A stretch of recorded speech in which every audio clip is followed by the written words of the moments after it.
YouTube channel.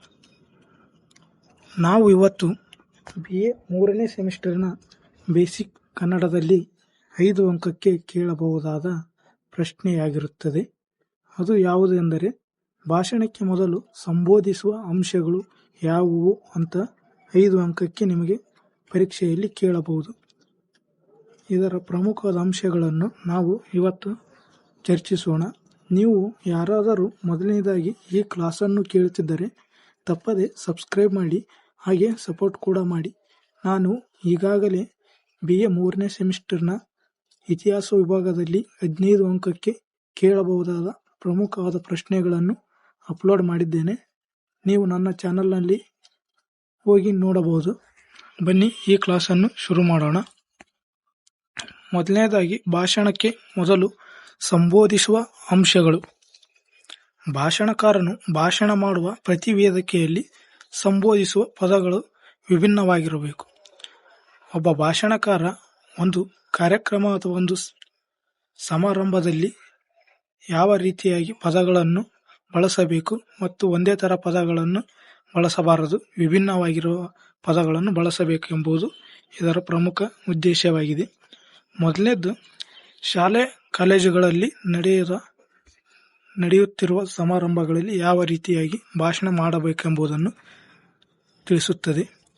ಶಾಲೆ, ಗುರುಗಳೇ, ಕಾಲೇಜುಗಳಲ್ಲಿನ ಸಭೆ ಸಮಾರಂಭಗಳು ನಡೆದರೆ ಪ್ರಧಾನ ಮಾನ್ಯ ಮುಖ್ಯೋಪಾಧ್ಯಾಯರೇ, ಪ್ರಾಂಶುಪಾಲರೇ, ಪ್ರಾಚಾರ್ಯರೇ, ಮುಖ್ಯ ಅತಿಥಿಗಳೇ, ಗುರು ವೃಂದವೇ ಮತ್ತು ನನ್ನ ಸಹಪಾಠಿಗಳೇ ಎಂದು ವಿಷಯಕ್ಕೆ ಬರಬೇಕು.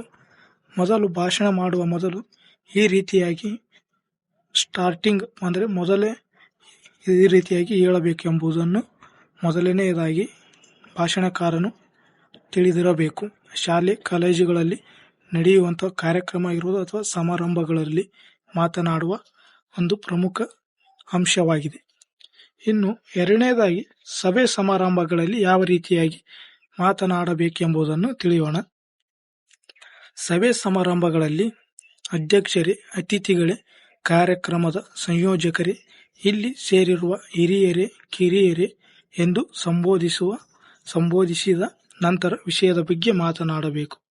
ಅಂದರೆ ಒಬ್ಬ ಭಾಷಣಕಾರ ಮೊದಲು ಮಾತನಾಡುವುದು ಏನೆಂದರೆ, ಅಲ್ಲಿ ಬಂದಿರುವಂತಹ ಕಾರ್ಯಕ್ರಮಕ್ಕೆ ಅಧ್ಯಕ್ಷರು ಹಾಗೆ ಅತಿಥಿಗಳು ಮತ್ತು ಆ ಕಾರ್ಯಕ್ರಮವನ್ನು ಏರ್ಪಡಿಸಿದ ಸದಸ್ಯರನ್ನು ಅವರೆಲ್ಲ ಮತ್ತು ಆ ಸಮಾರಂಭಕ್ಕೆ ಭಾಗಿಯಾಗಿರುವಂಥ ಗುರು ಹಿರಿಯರು ಮತ್ತು ಕಿರಿಯರು ಎಂದು ಮಾತನಾಡಿ ಮುಂದಕ್ಕೆ ತಮ್ಮ ವಿಷಯದ ಬಗ್ಗೆ ಮಾತನಾಡಬೇಕೆಂಬುದನ್ನು ತಿಳಿಸುತ್ತದೆ.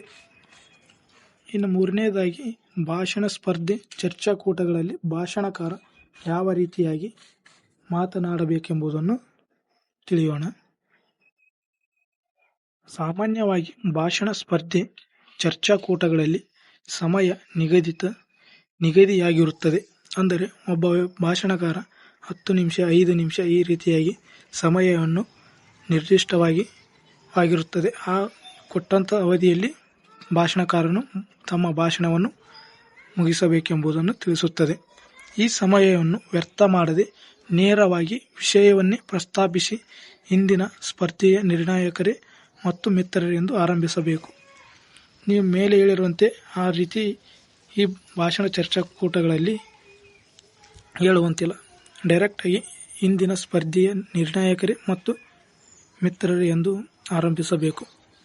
ಇದೆಲ್ಲ ಭಾಷಣ ಕಲೆಯ ಸಂಬೋಧಿಸುವ ಅಂಶಗಳಾಗಿರುತ್ತದೆ. ಇದು ಪರೀಕ್ಷೆಯಲ್ಲಿ ಕೇಳಬಹುದಾದ ಪ್ರಮುಖವಾದ ಪ್ರಶ್ನೆಯಾಗಿದೆ. ಈ ವಿಡಿಯೋ ಇಷ್ಟವಾದರೆ ಲೈಕ್ ಮಾಡಿ, ಕಮೆಂಟ್ ಮಾಡಿ, ಹಾಗೆ ಸಬ್ಸ್ಕ್ರೈಬ್ ಮಾಡಿ.